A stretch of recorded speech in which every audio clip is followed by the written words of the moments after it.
नमस्कार। हमारे YouTube channel में आपका फिर से स्वागत है। जैसा कि हमने पहले ही डिस्कस किया था, हम एपीटी को दो भागों में बनाएंगे। आज हमारा दूसरा पार्ट स्टार्ट हो रहा है, जिसमें हम एपीटी के ऑपरेशन मोड या प्रचालन स्थितियों को समझने का प्रयास करेंगे। तो चलिए शुरू करते हैं। हमारा जो वर्किंग प्रिंसिपल होता है एक जेफेट का, तो यहाँ पर हम लोगों ने एक एन चैनल जेफेट लिया है।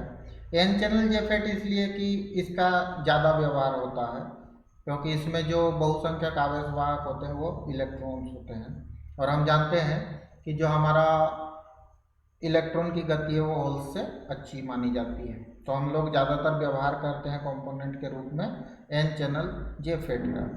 तो एन चैनल फेट में सोर्स को वोल्टेज स्रोत के ऋण सिरे से तथा ड्रेन को बैटरी के धन सिरे से संयोजित किया जाता है। इसमें गेट सिरे का सदैव रिवर्स बायस स्थिति में रखा जाता है। इसमें जो है गेट सिरे को हमेशा रिवर्स बायसिंग में हम रखते हैं। ये हमारा गेट पर दी जाने वाली वोल्टेज VGG से शो किया जाता है। सोर्स को दी जाने वाली वोल्टेज VSS, और ड्रेन को दी जाने वाली जो वोल्टेज होता है उसको VDD से डिनोट किया जाता है। तो कह रहे हैं इसमें गेट सिरे को हमेशा जो होता है वो रिवर्स बायस की स्थिति में रखा जाता है।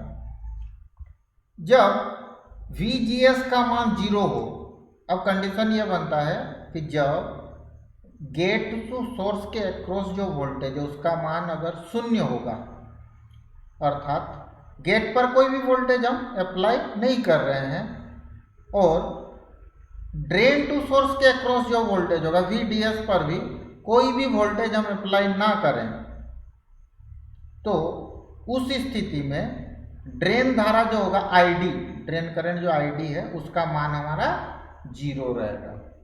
मतलब जब तक हम गेट में से वोल्टेज अप्लाई नहीं करेंगे और ड्रेन में वोल्टेज अप्लाई नहीं करेंगे, उस स्थिति में जो ID है ड्रेन करंट उसका फ्लो नहीं होगा, वो 0 रहेगा। अब हम देखते हैं प्रचालन की स्थितियां किस किस तरीक़ा से हम इसको चला सकते हैं। स्थिति 1 है VGS 0 है इस स्थिति में, और ड्रेन टू सोर्स का जो वोल्टेज है वो भी 0 है। इस कंडीशन में हमारा गेट टू सोर्स वोल्टेज 0 है और ड्रेन टू सोर्स के बीच का वोल्टेज भी 0 है। इस स्थिति में वोल्टेज DS का मान 0 से ऊपर बढ़ाने पर, अर्थात ड्रेन पर सोर्स के सापेक्ष जो वोल्टेज है वो ज़्यादा धनात्मक है, जबकि DS का मान इस स्थिति में 0 है, मतलब ड्रेन टू सोर्स का जो अक्रॉस वोल्टेज है वो 0 है। तब इलेक्ट्रॉन S से D की ओर प्रवाहित होंगे। इलेक्ट्रॉन कहाँ से कहाँ जाएंगे? S से D की ओर प्रवाहित होंगे, और इस प्रकार हम जानते हैं कि इलेक्ट्रॉन जिस दिशा में प्रवाहित हो उसके ऑपोजिट दिशा में करंट फ्लो होता है। तो हमारा अब जो ID होगा वो ड्रेन टू सोर्स की ओर प्रवाहित होगा।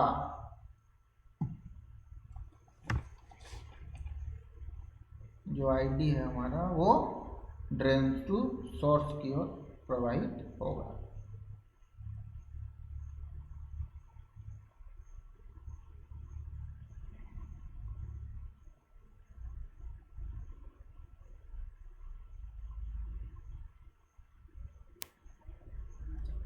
अब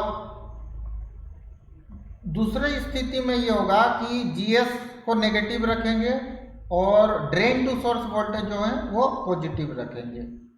इस कंडीशन में जब गेट टर्मिनल G को सोर्स के सापेक्ष रिवर्स बायस में रख दिया जाएगा और ड्रेन टू सोर्स के सापेक्ष धनात्मक वोल्टेज आरोपित की जाएगी, मतलब दिया जाएगा। इस स्थिति में जो डिप्लीशन लेयर होगा उसकी मोटाई ड्रेन के पास ज़्यादा होगा।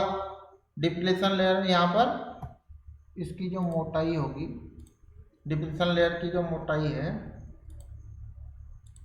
ड्रेन के पास ज़्यादा है और सोर्स के पास कम होगा।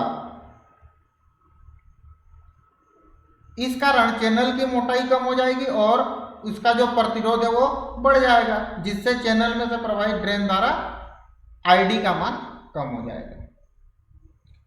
नेक्स्ट है प्रचालन की स्थिति 3। अब क्या है कि गेट टू सोर्स के वोल्टेज को हम नेगेटिव रख रहे हैं और ड्रेन टू सोर्स के अक्रॉस वोल्टेज VDS को हम पॉजिटिव रख रहे हैं, बट अब हम क्या काम करेंगे, हम वेरी करेंगे वोल्टेज को। कौन सा? गेट वोल्टेज को। तो यदि गेट पर आरोपित हम लोगों ने जो ऋणात्मक वोल्टेज का मान दिया है उसको बढ़ाया जाए तो दोनों डिप्लीशन लेयर ऐसा स्थिति आएगा कि दोनों एक दूसरे से चिपक जाएंगे। इस स्थिति में ड्रेन धारा जो होगा आईडी, ड्रेन धारा जो होगा आईडी का मान न्यूनतम तथा नियत हो जाए, स्थिर हो जाए। इस प्रकार ड्रेन धारा आईडी का नियंत्रण जो हो रहा है किससे हो रहा है? गेट वोल्टेज के कारण हो रहा है। तो गेट सोर्स वोल्टेज VGS का वह मान जिस पर ड्रेन करंट पूरी स्थिर हो जाएगा उसे हम बोलेंगे पिंच ऑफ वोल्टेज। अब सोर्स में से जो धारा बह रहा है, सोर्स में से जो धारा बह रहा है वो किसके कारण नियंत्रित हो रहा है? डिप्लीशन लेयर के कारण, मतलब अवक्षय क्षेत्र के कारण हो रहा है। क्योंकि ये एक क्षेत्र के कारण इसमें बहने वाली धारा का नियंत्रण किया जा रहा है, इसीलिए ही इस प्रकार के कंपोनेंट या डिवाइस को हम फील्ड इफेक्ट ट्रांजिस्टर का नाम देते हैं। तो आज के वीडियो में बस इतना ही।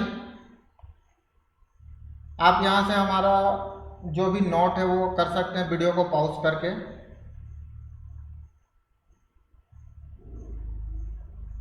अगर आपको हमारा वीडियो अच्छा लगा हो तो हमारे चैनल को लाइक, शेयर और सब्सक्राइब जरूर करें।